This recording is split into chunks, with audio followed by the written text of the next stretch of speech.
प्रथम अध्याय गीता की प्रवेशिका है, जिसमें आरंभ में पथिक को प्रतीत होने वाली उलझनों का चित्रण है। लड़ने वाले संपूर्ण कौरव पांडव थे, किंतु संशय का पात्र मात्र अर्जुन है। अनुराग ही अर्जुन है। इष्ट के अनुरूप राग ही पथिक को क्षेत्र क्षेत्रज्ञ के संघर्ष के लिए प्रेरित करता है। अनुराग आरंभिक स्तर है। पूज्य महाराज जी कहते थे, सदगृहस्थ आश्रम में रहते हुए ग्लानि होने लगे, अश्रुपात होता हो, कंठ अवरुद्ध होता हो, तो समझना कि यहीं से भजन आरंभ हो गया। अनुराग में ये सब कुछ आ जाता है। उसमें धर्म, नियम, सत्संग, भाव सभी विद्यमान होंगे। अनुराग के प्रथम चरण में पारिवारिक मोह बाधक बनता है। पहले सभी चाहते हैं कि हम उस परम सत्य को प्राप्त कर लें, किंतु आगे बढ़ने पर वो देखता है कि इन मधुर संबंधों का उच्छेद करना होगा, तब हताश हो जाता है। वो पहले से जो कुछ धर्म कर्म मानकर करता था, उतने में ही संतोष करने लगता है। अपने मोह की पुष्टि के लिए वो प्रचलित रूढ़ियों का प्रमाण भी प्रस्तुत करता है, जैसा अर्जुन ने किया कि कुल धर्म सनातन है। युद्ध से सनातन धर्म का लोप होगा, कुल क्षय होगा, स्वैराचार फैलेगा। ये अर्जुन का उत्तर नहीं था, बल्कि सद्गुरु के सान्निध्य से पूर्व की अपनाई गई एक कुरीति मात्र थी। इन्हीं कुरीतियों में फंसकर मनुष्य पृथक पृथक धर्म, अनेक संप्रदाय, छोटे बड़े गुट और असंख्य जातियों की रचना कर लेता है। कोई नाक दबाता है, कोई कान फाड़ता है, किसी के छूने से धर्म नष्ट होता है, तो कहीं रोटी पानी से धर्म नष्ट होता है। तो क्या अछूत या छूने वालों का दोष है?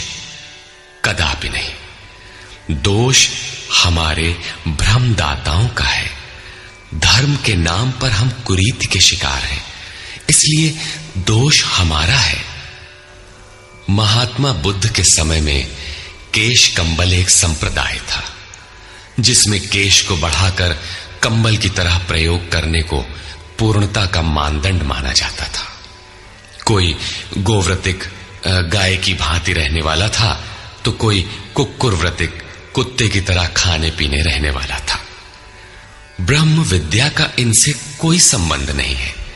संप्रदाय और कुरीतियां पहले भी थीं, आज भी हैं। ठीक इसी प्रकार कृष्ण काल में भी संप्रदाय थे, कुरीतियां थीं। उनमें से एकाध कुरीति का शिकार अर्जुन भी था। उसने 4 तर्क प्रस्तुत किए।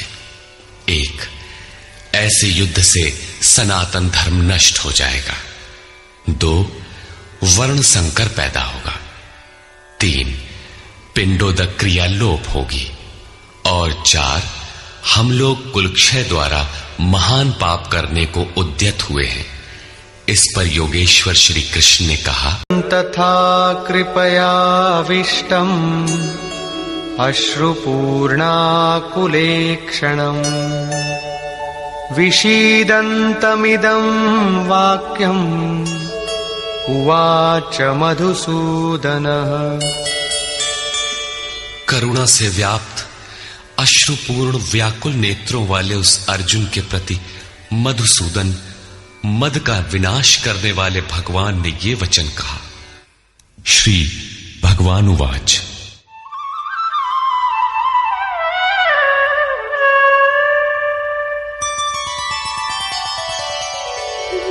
कुतस्त्वाकश्मलमिदम्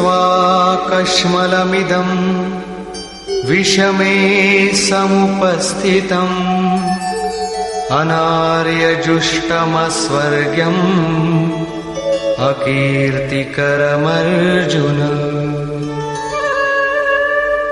अर्जुन, इस विषम स्थल में तुझे ये अज्ञान कहां से हो गया?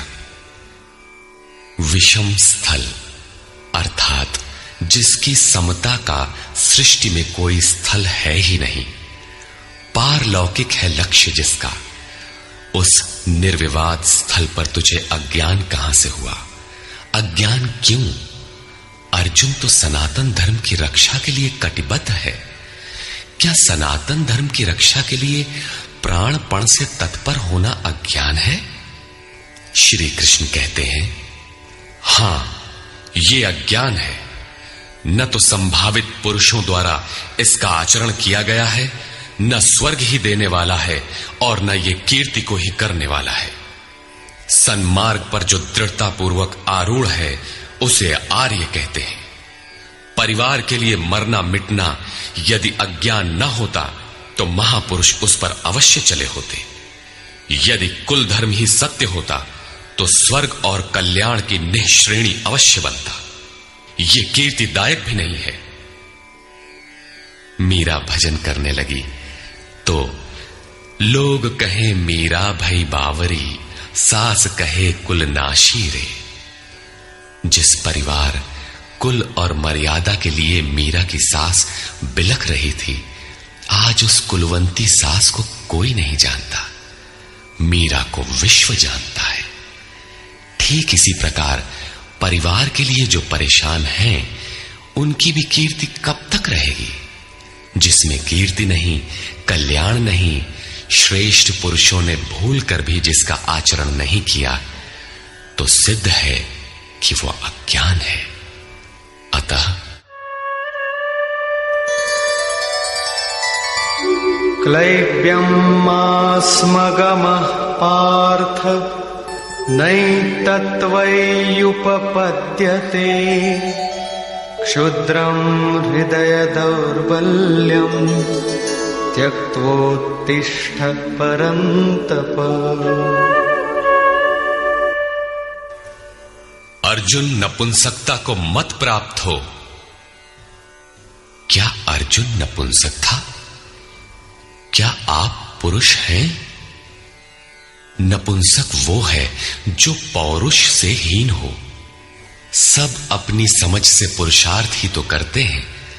किसान रात दिन खून पसीना एक करके खेत में पुरुषार्थ ही तो करता है। कोई व्यापार में पुरुषार्थ समझता है तो कोई पद का दुरुपयोग करके पुरुषार्थी बनता है। जीवन भर पुरुषार्थ करने पर भी खाली हाथ जाना पड़ता है। स्पष्ट है कि यह पुरुषार्थ नहीं है। शुद्ध पुरुषार्थ है आत्मदर्शन। गार्गी ने याज्ञवल्क्य से कहा, नपुंसक पुमान ज्ञेयो यो न वेत्ति हृदि स्थितम पुरुषम स्वप्रकाशम तस्मानंदात्मानमव्ययम्। वो पुरुष होते हुए भी नपुंसक है जो हृदयस्थ आत्मा को नहीं पहचानता। वो आत्मा ही पुरुष स्वरूप, स्वयं प्रकाश, उत्तम आनंद युक्त और अव्यक्त है। उसे पाने का प्रयास ही पौरुष है। अर्जुन, तू नपुंसकता को न प्राप्त हो, ये तेरे योग्य नहीं है।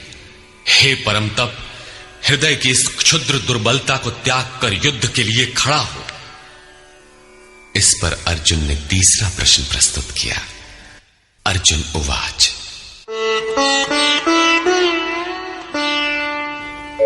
कथं भीष्ममहं संख्ये द्रोणं च मधुसूदन इषुभिः प्रतियोत्स्यामि पूजार्हा वरिसूदन। अहंकार का शमन करने वाले मधुसूदन, मैं रणभूमि में पितामह भीष्म और आचार्य द्रोण से किस प्रकार बाणों से युद्ध करूंगा, क्योंकि अरिसूदन वे दोनों ही पूजनीय हैं। द्वैत ही द्रोण है। प्रभु अलग हैं, हम अलग हैं। द्वैत का ये भान ही प्राप्ति की प्रेरणा का आरंभिक स्रोत है। यही द्रोणाचार्य का गुरुत्व है। भ्रम ही भीष्म है। जब तक भ्रम है तभी तक बच्चे, परिवार, रिश्तेदार सभी अपने लगते हैं। अपना लगने में भ्रम ही माध्यम है। आत्मा इन्हीं को पूज्य मानकर इनके साथ रहता है कि ये पिता हैं, दादा हैं, कुलगुरु हैं इत्यादि। साधन के पूर्ति काल में गुरु न चेला पुरुष अकेला। न बंधुर न मित्रम गुरुर्नैव शिष्यः चिदानंद रूपः शिवोहम शिवोहम। जब चित्त उस परम आनंद में विलय हो जाता है, तब न गुरु ज्ञान दाता और न शिष्य ग्रहण करता ही रह जाता है। यही परम की स्थिति है। गुरु का गुरुत्व प्राप्त कर लेने पर गुरुत्व एक जैसा हो जाता है। श्री कृष्ण कहते हैं, अर्जुन तुम मुझ में निवास करेगा। जैसे श्री कृष्ण वैसा ही अर्जुन, और ठीक वैसा ही प्राप्ति वाला महापुरुष हो जाता है। ऐसी अवस्था में गुरु का भी विलय हो जाता है, गुरुत्व हृदय में प्रवाहित हो जाता है। अर्जुन गुरु पद की ढाल बनाकर इस संघर्ष में प्रवृत्त होने से कतराना चाहता है। वो कहता है,